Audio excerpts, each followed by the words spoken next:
ابو عبد الله في ساعة عندك شنو؟ قيمتها 330 ألف دينار. موجودة حاليا؟ موجودة حاليا ببنك الكويت الوطني. شنو الساعة هذه ابو عبد ساعة الله؟ اسمها ريتشارد ميل.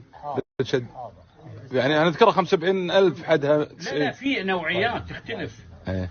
امس بايعين واحدة اسمها ماكلارين ب 152 ألف دينار.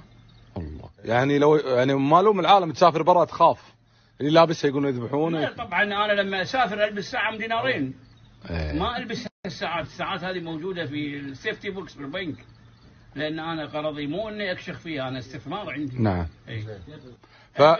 البس لي اي ساعة بدينارين، دينار وربع. اطالع تليفوني ببلاش. سعر بيت اللي قلت عنه ابو عبد الله. اغلى من بيع، اشتري فيها مزرعة. مزرعة. ايه. الله يوفقك يا ابو عبد الله. والنوادر، نوادر النوادر والثمينة عند ابو عبد الله. تبي اقول لك شيء حيدر ثاني؟ تفضل. عندي ساعة بادلت فيها في ارض. بدلت فيها ابو عبد بدلت الله. فيها في ارض في منطقة صباح الاحمد البحرية، شاليه قيمته 220 ألف دينار، ارض فضي.